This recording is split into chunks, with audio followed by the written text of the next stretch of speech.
There is a room you have never been invited into. It has no sign on the door. It does not advertise on LinkedIn. It does not host recruiting panels at business schools. And yet, more generational wealth flows through it than through most sovereign wealth funds you've ever heard of. It's called a family office. And the people who work inside it, really work inside it at the highest levels, operate at the intersection of private equity, real estate, philanthropy, tax law, and dynasty building. All at once. Today you're going to understand how this world works. Not from the outside looking in. From the inside, level by level, dollar by dollar. There are 6 levels. Most people never get past level 2. A very few reach level 6. And what separates them is not intelligence. Not even talent. It's understanding the architecture of trust. You're 24. Maybe 25. You have a finance degree or an economics background. You got hired, somehow, at a small single-family office in Geneva, Dubai, or New York. The family behind it has a net worth north of $500 million. You don't know the full picture. You're not supposed to. Your job is to build models, track returns, prepare quarterly reports. You work alongside a team of 4 people managing assets that most fund managers will never touch in their lifetimes. Salary, $85,000 to $120,000. Bonus, 10 to 20%. You touch, $200 million plus. But here's what they don't tell you in the job description. You are being watched. Not your work, your judgment. How you speak about the family. Whether you understand that confidentiality isn't a policy here, it's the air you breathe. The hidden advantage at this level, the learning is asymmetric. You're sitting in rooms where $50 million real estate deals are discussed like grocery lists. You absorb structures that MBA programs don't teach. A single year here compresses 5 years of conventional finance experience. Level 2.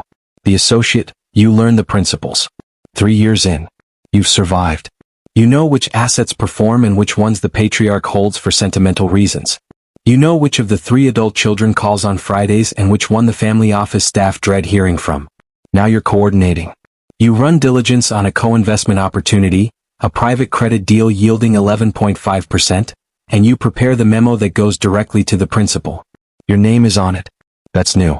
Salary, $140,000 to $180,000.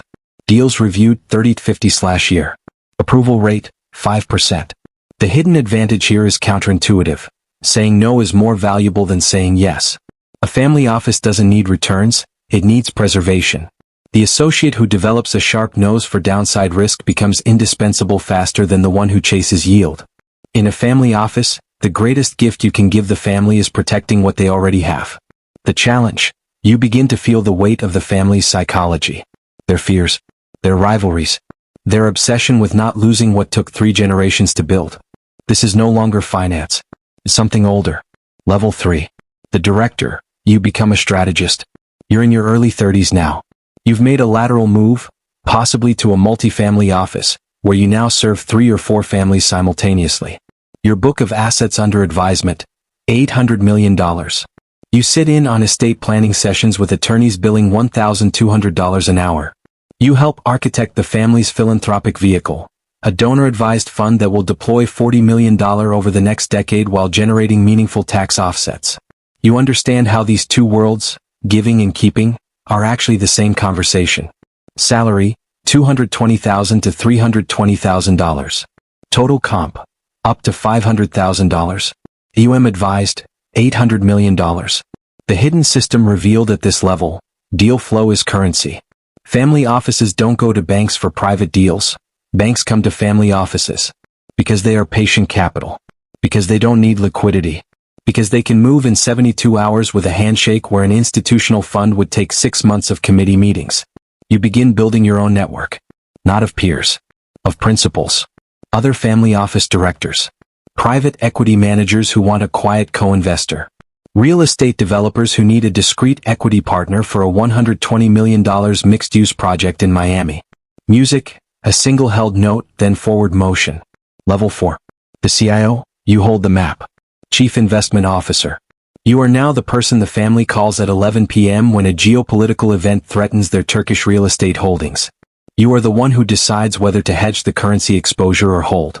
You are the one who builds the allocation framework that will govern $1.2 billion for the next 15 years. Salary, $400,000 to $700,000. Carry/bonus, $500,000 to $2 million plus. $1, 3B. Your portfolio looks nothing like a retail investor's. 35% in private equity and venture. 20% in real estate, both direct and through funds. 15% in private credit. 10% in hedge funds you've known since they had $80 million in AUM. The rest in liquid assets and opportunistic cash waiting. The hidden advantage now is structural.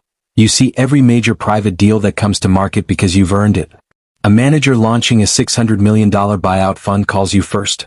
Not for your money alone, but for your blessing.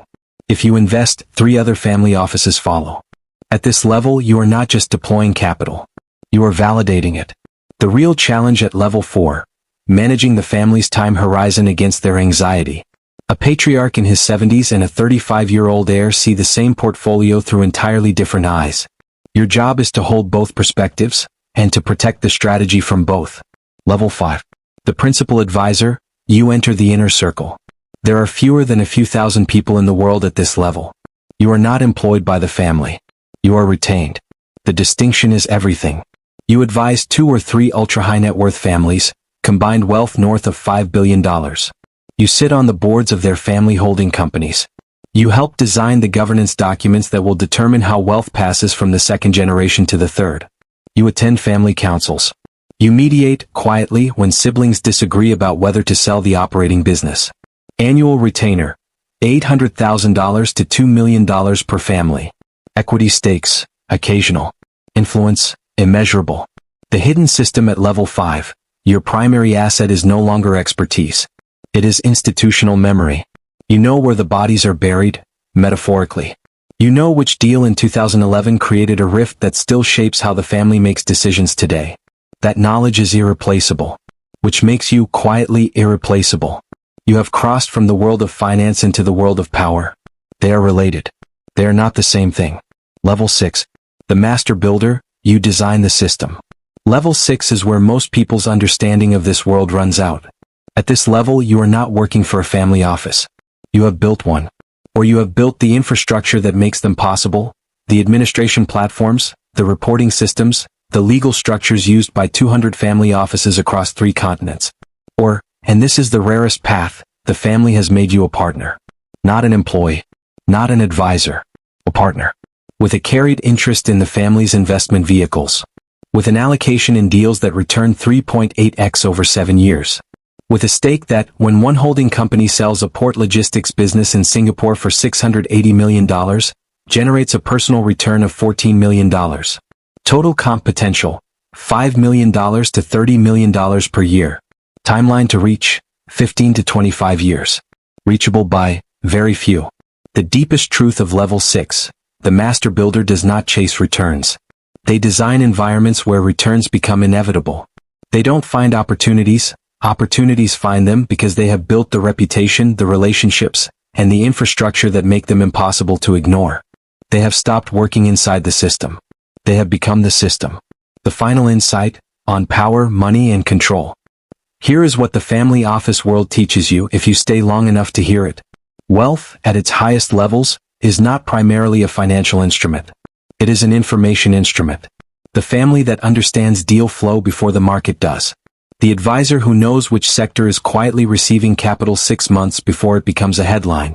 The CIO who has access to a manager's fund before it closes to new investors, because they wrote the first check 7 years ago when nobody was watching. The real hidden advantage of the family office world is not the money. The money is almost secondary.